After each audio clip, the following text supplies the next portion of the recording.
Imagine a young disciple, troubled by the actions of others around him. He's caught in the whirlpool of comparison, constantly measuring his own progress against that of his peers. This constant self-scrutiny, this persistent comparison is like a shadow that looms over him, darkening his path and blurring his focus. His gaze is perpetually fixed on others, so much so that he stumbles on his own journey.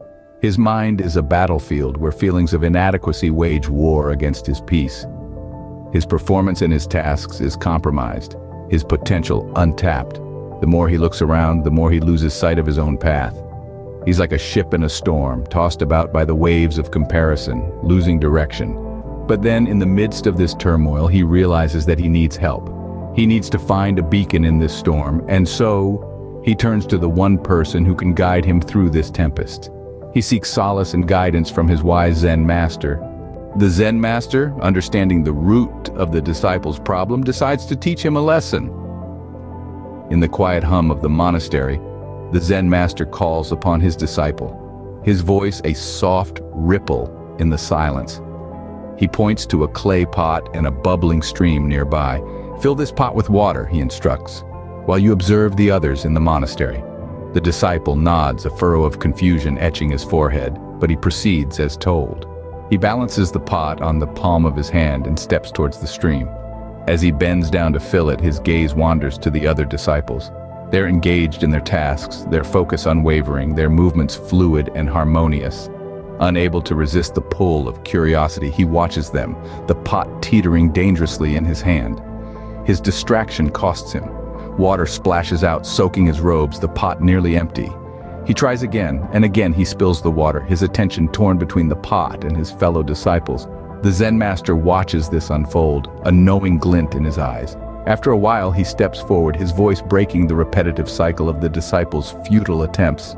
"The pot," he begins, "can only be filled when you give it your full attention. When you let your focus wander, the water spills, the pot remains empty." He pauses, letting the words sink in, then continues.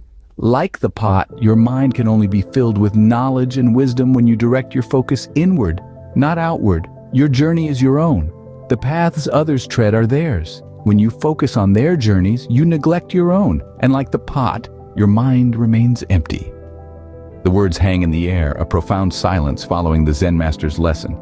The disciple looks at his master, comprehension dawning in his eyes. He understands the metaphor, the truth in the Zen master's words, but understanding and applying are two different things. The disciple, though he understands the lesson, struggles to apply it. Despite the initial struggle, the disciple begins to practice the Zen master's teachings. Over time, a change becomes evident. He, who once looked outward, now turns his focus inward. His attention, once scattered, begins to narrow down, honing in on the task at hand. The actions of others, once a source of distraction, now fade into the background. This is no easy feat. The disciple wrestles with old habits, the ingrained desire to compare, to measure himself against others.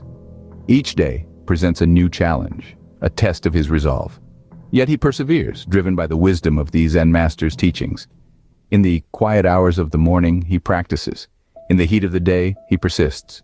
In the coolness of the evening, he reflects. Each moment, a step forward on his journey of self-discovery. Each task, an opportunity to sharpen his focus, to strengthen his resolve. At first, the progress is slow, almost imperceptible. But as the days turn into weeks and weeks into months, the transformation becomes more pronounced. His movements become more fluid, his actions more precise. His tasks, once laborious, become effortless. His mind, once restless, finds calm. He begins to understand the true essence of the Zen master's teachings. He realizes that the path to peace and productivity lies not in the actions of others, but within himself. The comparison, the competition, the constant need to measure up, they all fade away. In their place, a newfound sense of serenity and self-assurance takes root. The disciple's journey is not without its share of stumbling blocks, yet he rises time and time again, stronger, more resilient. Each setback, a catalyst for growth, each failure, a stepping stone to success. Eventually, the disciple learns to focus on himself, not others, and finds peace and improved performance in his tasks. His journey serves as a testament to the power of self-focus, of the profound transformation that can occur when one turns their gaze inward. The disciple's journey is a testament to the Zen master's wisdom. a lesson in the art of focusing on oneself.